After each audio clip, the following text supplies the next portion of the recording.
Oh, right. Oh, I lost it. Okay. This one's a long one. How can we measure the effectiveness of different forms of activism? For example, since you have debated people with less than friendly approaches like vegan gains, can we actually know what works and doesn't? Is it a matter of looking at movements in history and things like psychology? Do we actually have a good way to know?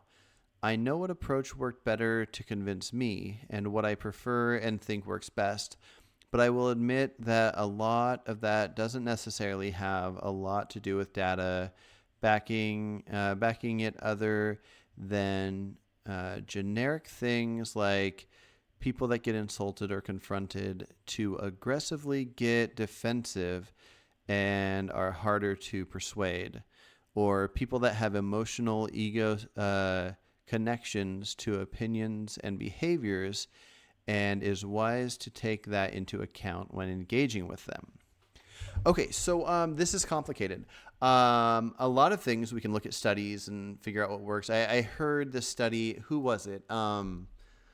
The Cranky Vegan was looking at some studies where I don't know how they set this up, but some people were asked what they thought of how a vegan approached them with certain tactics, and they responded. They asked some people what they thought when they saw like slaughterhouse footage on the street, like the Anonymous for the Voiceless people do. And so there is some data. I don't know how fair this is because not only do I not know the range of people they're looking at, but the people willing to respond to it, how many of these people are like troll type people. I don't think this is an area where we can really get a good idea of how to know what's effective. I think we have to recognize that different things will affect different people. But I also don't think it's as simple as that. I don't think it's as simple as I'll hear people say, we need all kinds of vegans. We need the vegans that are super nice and friendly to people, and we also need the vegans that are in your face, angry, telling you that you're a carnist. Because some people need to be shooken up by being told this extreme thing, and some people need to be told nice things. I don't think it's that simple. I think there are good and bad ways to do things. Now, there might be some people that their wiring is so off that if something that seems clearly bad is said to them, that it wins them over. I don't think this is a reasonable approach. So I think we just have to look at what makes sense. And there can be a range because like what I think is the best approach for your average person would be something like very relaxed conversation, seeing how they think about different things, using like a Socratic method of conversation where you ask a question and basically instead of saying, I think this thing is wrong, don't you? Or why don't you? You ask them what they think and then they'll essentially hopefully come up with the right answer. And so you just kind of ask questions. Now, even though this is a method, it doesn't mean like it's a trick, like trick them into teaching themselves what they need to know. It's just a form of conversation. It's a way to be nice, and it's a way to get past our intuitions. Oftentimes, our intuitions make us want to counter something if we think that it's calling us wrong or our ideas wrong. And so, being asked a question like, hey, what do you think about this? And when they answer it, you go, okay, well, what do you think about this then? Like, for example, I had a conversation with a guy named Matt the other day, really nice guy, but not a vegan. And we were talking about a hypothetical where you could have a human as a pet. And anyways, we were talking about these different things. And we were like, okay, so can you do this to your pet human, or can you do this to a cow if it's livestock, and can you do this? And there are a handful of things that he was saying you couldn't do. And so he was saying that if you treat it well, you can kill it to eat it. And I said, okay, well, can you have sex with it? And he said no. And I'm like, okay, interesting. I'm like, okay, so after you kill it, before you're going to eat it, can you have sex with it when it's dead? And because we were talking philosophically and he's willing to think these things through, he stopped and he's like, oh, okay, well, even though this is a bad practice and you'd be concerned about this person, I guess I have to say that you can have sex with it after it's dead because there's nothing immoral happening to it.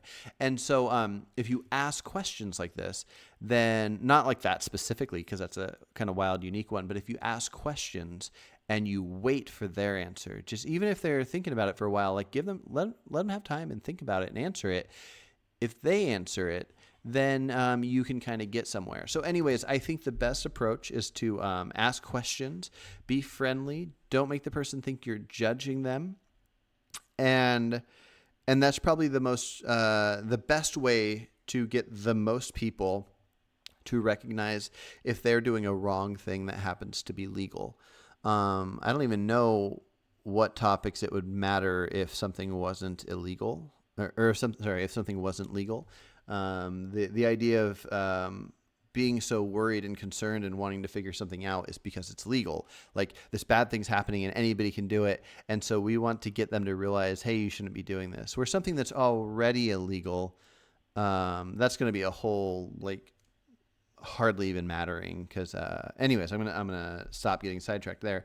But so anyways, I think that's the best approach. But I think there are other approaches that could turn people off but could win over a lot of other people. Like you could have somebody on the street just saying like, this is how these pigs are killed, this is how this is done, isn't this wrong, isn't this horrible?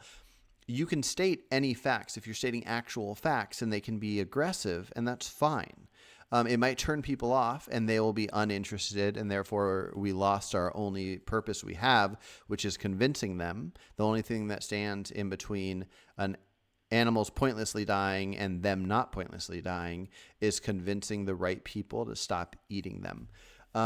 So even though I agree that this could be a good thing, it also is more likely to be a bad thing.